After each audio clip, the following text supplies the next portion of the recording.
The story begins with a figure long celebrated for his radical commitment to nature and self, sufficient living in the Appalachian wilderness. Eustace Conway became widely known as a man who rejected modern comfort in favor of raw survival, carving out a life in the Blue Ridge Mountains through discipline, endurance, and an almost mythic connection to the land. For years, he was portrayed as a living example of human resilience, someone who could thrive where others would fail within days. His work at Turtle Island Preserve drew students, filmmakers, and admirers eager to witness a lifestyle stripped of technology and rooted in ancestral skills. Yet behind this public image, a very different narrative was quietly forming. According to his family, there came a point when admiration turned into concern, and concern into unease. They describe subtle but growing changes in his behavior, extended absences, withdrawn communication, and an increasing tendency to speak about the forest as though it were more than just environment. It was during this period that silence began to replace his once steady presence in the outside world. The breaking point, as his family now recounts, came when they finally chose to speak openly about what they believed had occurred deep within the wilderness he called home. They suggest that something profound shifted in his understanding of nature, something that altered his relationship not only with the land, but with reality itself. This account, blending personal testimony and unsettling recollection, forms the foundation of a story that moves between lived experience and something far more difficult to explain. What follows is the family's attempt to make sense of a man who, in their eyes, did not simply live in the forest, but became inseparably bound to it in ways they still struggle to define. The life built from the ground up at Turtle Island, long before any mystery surrounded him, Eustace Conway was known for an extraordinary commitment to self-reliance. He established Turtle Island Preserve as both a home and an educational space dedicated to teaching traditional survival skills. The land itself became a living classroom where visitors learned to build shelters, prepare food without modern tools, tan hides, and work in harmony with natural cycles rather than against them. His philosophy was simple but demanding. Humanity had become disconnected from the earth, and only through immersion in nature could that bond be restored. Over the years, the preserve gained attention as a rare space where modern convenience was deliberately stripped away. Conway lived with minimal reliance on electricity or machinery, preferring manual labor and seasonal rhythms. His daily life involved managing animals, maintaining structures, and guiding visitors through physically demanding experiences designed to test endurance and self-awareness. Many who encountered him described a quiet intensity, a man who spoke little but observed everything. Yet even in these early years, those closest to him later recalled a growing sense that his connection to the land was becoming deeper than philosophy. What began as respect for nature slowly evolved into something more immersive and emotional. He would often spend long hours alone in the forest, returning with reflections that suggested the land was not simply a place but an active presence. At the time, these remarks were interpreted as poetic expression, part of his world, you rather than anything unusual. Only later did his family begin to reconsider those early signs as possible indicators of a transformation they did not yet understand. Public image, the mountain man known to the world to the outside world, Eustace Conway represented a rare kind of authenticity. Television appearances and documentary features showcased him as a modern mountain man, someone who had stepped away from urban dependence to live according to older, more demanding principles. His physical endurance, knowledge of the land, and philosophical reflections on simplicity earned him admiration from audiences who saw him as both educator and symbol of resistance against modern excess. Producers often highlighted his ability to thrive under conditions most would consider extreme. He was shown chopping wood in harsh winters, navigating dense forests, and demonstrating skills that had largely disappeared from everyday life. These portrayals built a reputation of strength and independence, reinforcing the idea that he was someone deeply in control of his environment. In interviews, he often spoke about responsibility, balance, and respect for the natural world, emphasizing that survival was not about domination but cooperation with the land. However, according to later accounts from those close to him, this public image did not capture the full complexity of his experience. Behind the scenes, they describe a gradual distancing from media engagement and a reluctance to participate in filming certain areas of Turtle Island. He would sometimes refer to specific sections of the forest as off-limits, not in a logistical sense, but with a seriousness that puzzled crew members. While audiences continue to see a composed and capable outdoorsman, his family later suggested that something deeper was unfolding away from the cameras, something that would eventually alter the course of his life in ways no production ever captured. Subtle shifts and growing isolation as time passed. Those closest to Eustace Conway began to notice changes that were difficult to ignore.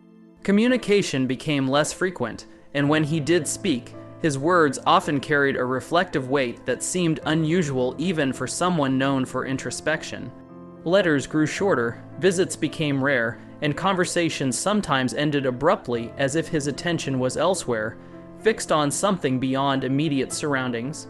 Family members recall moments when he would sit silently for extended periods, seemingly absorbed in the forest landscape. It was not unusual for him to spend hours observing trees, wind patterns, or animal movement without speaking. While solitude had always been part of his lifestyle, this new behavior felt different, less like chosen isolation, and more like sustained withdrawal. Some described it as though he were listening to something others could not perceive. There were also subtle changes in how he described the natural world. He began referring to the forest in increasingly personal terms, sometimes speaking of it as if it possessed awareness. These comments were initially dismissed as metaphorical or philosophical extensions of his environmental beliefs. However, as they became more frequent, concern began to grow among his family members.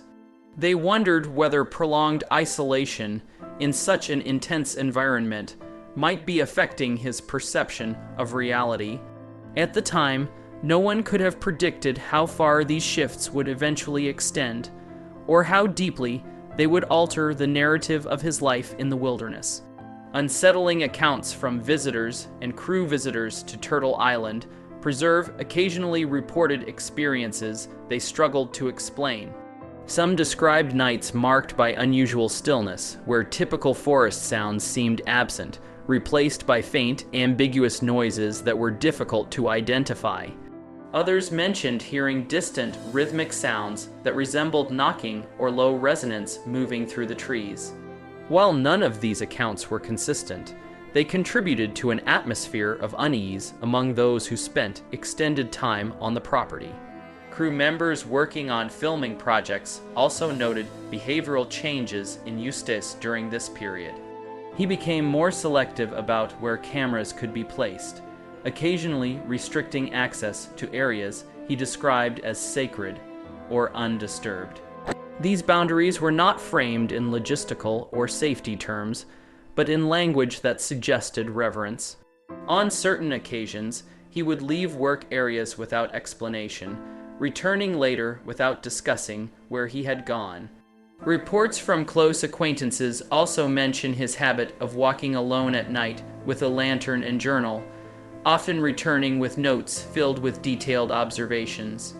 While much of this writing focused on environmental conditions, some entries reportedly contained references to sensations of being observed or the perception of presence within the forest. His family later expressed concern that these experiences reflected a deepening psychological or emotional shift. At the time, however, there was no clear explanation for the growing strangeness surrounding his behavior, only an increasing sense that his relationship with the wilderness was becoming more complex than anyone had anticipated. The hidden cabin and the discovery of journals, the turning point in the family's account, came during an unexpected visit by his nephew, who arrived at Turtle Island after hearing concerns about Eustace's well-being. Expecting routine activity, he instead encountered something unexpected deep within the property. Beyond familiar paths and cleared land, he discovered a structure partially concealed by vegetation, an old cabin that had not been previously acknowledged by family members. Inside, the space was filled with stacks of journals and handwritten notes, organized in a manner that suggested long-term documentation. The pages contained detailed records of weather patterns, animal behavior, and environmental observations spanning years. While much of the content appeared scientific in nature, certain entries referenced phenomena that were more difficult to categorize. Mentions of unusual sounds, shifting perceptions, and symbolic markings carved into trees appeared intermittently throughout the writings. One recurring symbol, a spiral-like pattern, was sketched repeatedly alongside notes describing its appearance in multiple locations. The journals also contained references to watchers, described in ambiguous terms that left interpretation open. While some family members initially dismissed the writings as metaphorical expressions or artistic reflection, others found the consistency and detail unsettling. The discovery of the cabin and its contents marked a shift in how the family viewed Eustace's experiences. What had once been considered eccentric reflection now appeared more structured and deliberate. The journals suggested not only observation, but sustained engagement with patterns and events that he believed were significant. From this point onward, the family began to reassess earlier behaviors in a new light, reconsidering whether they had fully understood the depth of his experiences in the wilderness. The disappearance and search across Turtle Island, not long after the discovery of the hidden cabin, an incident occurred that intensified concern within the family. Eustace Conway was reported missing for several days, prompting search efforts across Turtle Island Preserve. His belongings remained undisturbed, including tools, animals, and personal items, suggesting no planned departure. The absence of physical traces made the situation more perplexing, as there were no clear indications of his direction or movement. Search teams, assisted by local volunteers, explored extensive areas of the property. Despite thorough investigation, no definitive tracks or signs of passage were found. The terrain offered no clear explanation for how someone familiar with the land could vanish without leaving evidence of movement. As time passed, uncertainty grew, and speculation replaced initial assumptions of routine absence. After 3 days, he reappeared near the edge of the property. Witnesses described him as physically disheveled and emotionally distant, as though he had undergone an experience difficult to articulate. He reportedly spoke very little at first, repeating only a short phrase suggesting disorientation or disconnection. His return did not resolve concerns. Instead, it deepened them, as his behavior afterwards suggested that whatever had occurred during his absence had left a lasting impact that could not easily be explained or dismissed. Return and the statement, "The forest took me." Following his return, Eustace Conway's demeanor had noticeably changed.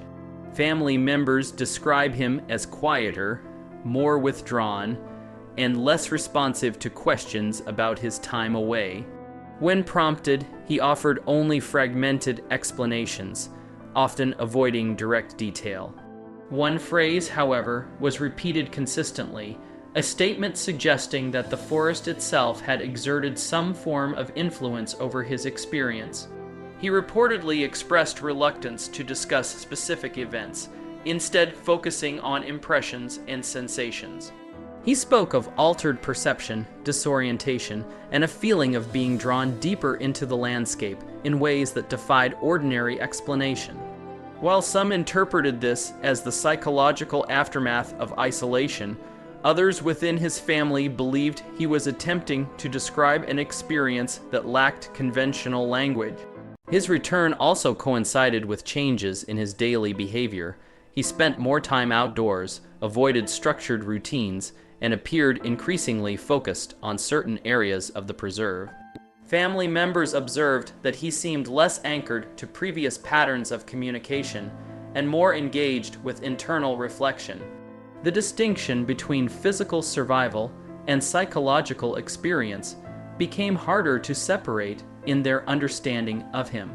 Ritual behavior, storm patterns, and family concern in the months that followed, Eustace Conway began engaging in behaviors that his family found increasingly difficult to interpret. He constructed wooden structures and arranged them in specific patterns around portions of Turtle Island Preserve. These arrangements were described as deliberate and symbolic, often placed in circular formations or aligned with particular landscape features. During this time, unusual weather patterns were also noted by those living nearby. Sudden storms, strong winds, and localized disturbances were reported with greater frequency. While no direct causal connection could be established, family members observed that certain natural disruptions appeared to coincide with areas where he had placed his wooden markers. Wildlife behavior also seemed altered in proximity to these sites, with animals avoiding specific zones more than others. Eustace himself appeared to treat these patterns as meaningful rather than coincidental. He reportedly described his actions as a form of communication or acknowledgement, though he rarely elaborated in concrete terms. His explanations remained abstract, often framed in language that emphasized balance, respect, or awareness. To his family, these developments raised growing concern about his mental and emotional state. While they did not fully understand his interpretations of the environment, they recognized that his perception of the natural world had shifted significantly. What once had been a structured philosophy of survival and independence now appeared to them as a deeply personal system of meaning, one that was increasingly detached from external validation or conventional understanding.